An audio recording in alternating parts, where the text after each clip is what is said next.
अतीक अहमद की मौत के बाद उसका गैंग अब खत्म होने की कगार पर है, लेकिन अतीक की पत्नी शाइस्ता परवीन की तलाश में यूपी पुलिस अभी जगह जगह छापे मार रही है।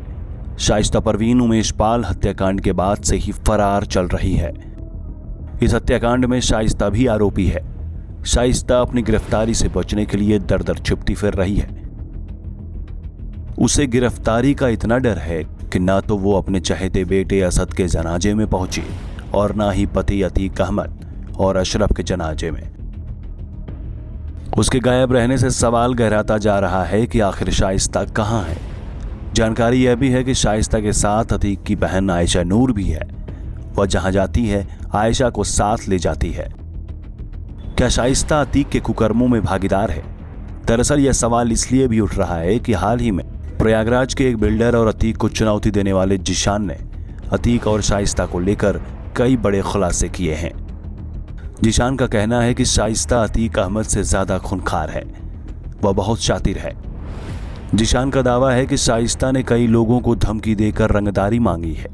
अगर कोई उसे पैसे देने से मना करता तो उसे अलग अलग तरह से प्रताड़ित भी कराती थी। आखिर शाइस्ता कैसे एक पुलिस कांस्टेबल की बेटी से लेडी डॉन बन गए, आइए जानते हैं।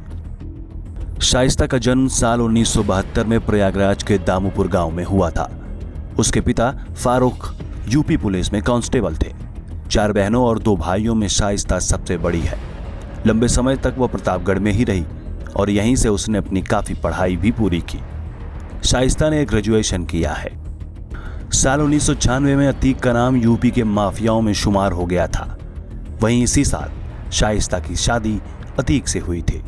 इस दौरान वह 3 बार 1989, 1991, 1993 में निर्दलीय विधायक बन चुका था। चौथी बार अतीक ने सपा के निशान से चुनाव लड़ा और 1996 में फिर विधायक चुना गया। इसके बाद 2002 में 5वीं बार भी जीता।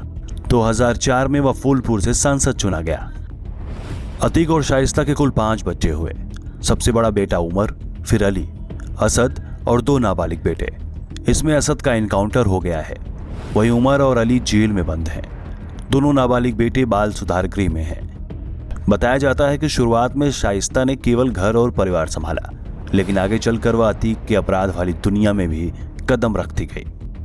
2005 में जब बसपा विधायक राजूपाल की दिन दहाड़े गोली मारकर हत्या की गई तो देश में तहलका मच गया। मायावती 2007 में सत्ता में आई तो अतीक और उसके भाई अशरफ पर कार्रवाई शुरू कर दी। इसके बाद शाइस्ता भी अतीक के गैंग और कारोबार में सक्रिय हो गई। साल 2008 में अतीक ने जेल से ही फूलपुर लोकसभा का उपचुनाव लड़ने का फैसला किया। इस दौरान शाइस्ता ने अतीक के लिए प्रचार भी किया। साथ में उसका बड़ा बेटा उमर भी प्रचार में लग गया। वह लाल गोपालगंज से लेकर फूलपुर तक की हर सभा में भाषण देता। हालांकि नतीजा अतीक के पक्ष में नहीं आया और वह चुनाव हार गया। 2017 में यूपी में योगी आदित्यनाथ की सरकार बनी। अतीक जैसे माफियाओं पर शिकंजा कसता चला गया। अतीक की दादागिरी भी खत्म होती जा रही थी। साल 2021 में अतीक के परिवार ने असदुद्दीन ओवैसी की पार्टी AIMIM ज्वाइन कर ली। कहा जाता है कि 2022 के विधानसभा चुनाव में शाइस्ता को ओवैसी की पार्टी टिकट देने वाली थी, लेकिन इसके पहले उसके दूसरे बेटे अली पर एक रिश्तेदार से 5 करोड़ रुपए की रंगदारी मांगने का आरोप लग गया। अली फरार हुआ तो टिकट भी कट गया। अतीक और दोनों बेटों के जेल जाने के बाद शाइस्ता ने गैंग और कारोबार संभालना शुरू कर दिया। छोटा बेटा असद भी उसके साथ सक्रिय हो गया।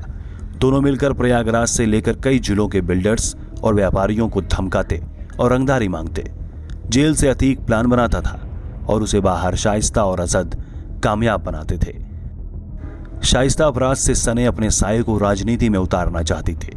ऐसे में 5 जनवरी 2023 को वह बसपा में शामिल हो गई। निकाय चुनाव में उसकी तमन्ना थी कि वह बसपा के टिकट को लेकर मेयर का चुनाव लड़े। शाइस्ता को पूरी उम्मीद भी थी कि वह बसपा के टिकट पर प्रयागराज के मेयर बन जाएगी, लेकिन तभी उमेश पाल हत्याकांड हो गया। दरअसल उमेश पाल हत्याकांड की टाइमिंग चुनाव से पहले इसलिए भी हुई कि अतीक का खौफ और बढ़े, लेकिन प्रदेश की योगी सरकार में उसकी इस हिमाकत ने शाइस्ता तक के मंसूबों पर पानी फेर दिया। इस हत्याकांड में अतीक का परिवार आरोपी बना। शाइस्ता भी नामजद हुई। हालिया हुआ कि बसपा प्रमुख मायावती ने साफ कर दिया कि वह अतीक परिवार में किसी को भी टिकट नहीं देंगे। अब शाइस्ता खुद की जान बचाती फिर रही है।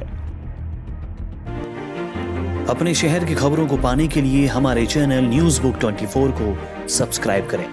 हमारा वीडियो अगर आपको पसंद आया हो तो इसे शेयर करें और कमेंट में अपनी राय देना ना भूलें।